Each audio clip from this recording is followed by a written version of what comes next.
through that feeling, it reminded me of how I felt during that period of time when I was writing that script and writing a lot. And it reminded me of like that manifestation of writing positive things. I actually physically thinking about what I'm writing, almost creating things before they've even happened. And it's got me really motivated to start writing again. And it's been a while since I've really sat down and thought I'm gonna write for a bit. But over the last couple of months, I have every now and then actually picked up a pen rather than typing it on a computer. I've picked up a pen and just started writing how I feel, and that's something I'm working on. But yeah, the book is good, and it basically tells you to think big. Like, your kingdom is as big as you want it to be.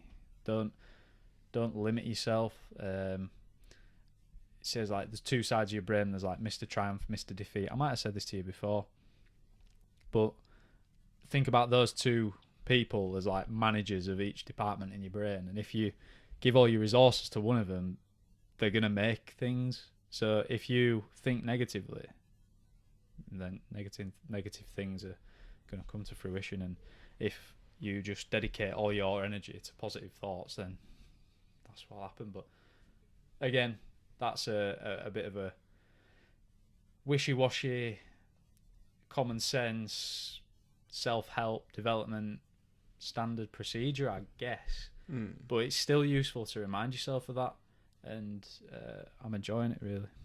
Yeah, I think that's a really hard thing, even though we're obviously in different places in terms of we understand that we need to think positive to be positive, and you need to take everything positively to just be a better person, be calmer, accept things, and that might be through meditation and stuff like that. But that is such a hard thing to get across to people and to make people apply in their lives. Because I've talked with Abby about stuff, and she's like, she might make the same mistake over and over again. Yeah. And it's hard for her to see why or how these mistakes come about in terms of how she's thinking about the things, how she perceives the outcome of something. And it's hard for her to understand that you won't be upset if you don't take everything personally, or you don't take it as purposefully towards you.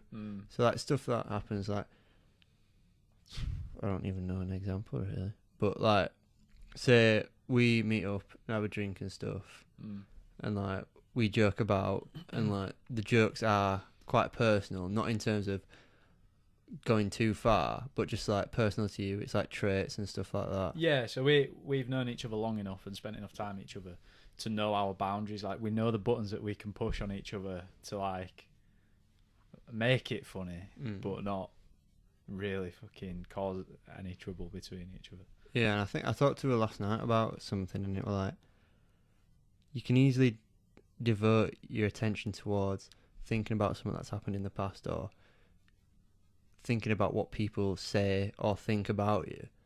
But if you spent your time thinking about what people think about you, you're not actually focusing on yourself. You're not thinking about, you're no longer yourself. You are the things that people think about you. And like the rate of acceleration when you focus on yourself, do things for yourself, is so rapidly exponential that you phase out that thought. Like, I couldn't tell you last time I thought about, oh, what if people think this of me, or something like that. It might have been when we first ever did the podcast, or the second time, or the third time. Exactly. It might have just been back then, but then you phase it out. I've been thinking it recently with the vlogging that I've been doing, because I've kind of done vloggy style videos, like the first kind of videos that I made on, on that personal YouTube thing, but haven't done that for a long time. So getting used to sitting there and talking to a camera, I feel like it is quite hard to avoid those thoughts. It's not a matter of if I have them, it's a matter of how I deal with them. So, like meditation teaches you this. You have the thought. I think to myself, "Ooh, what if this person thinks this about you?" And touching those insecurities that only you know about, like, oh, what if they just think you're fucking boring and you're talking about shit? And I'm like, okay, I've thought that now. Now just remember that you enjoy doing this, because that's what matters. Like, it don't fucking matter what this made up scenario in your head is. And it's like Mr. Triumph, Mr. Defeat. If Mr. Defeat comes at you with an order, tell him to fuck off and go triumph. Yeah. I think what you were talking about there can kind of correlate a little bit with people who are trying to get fit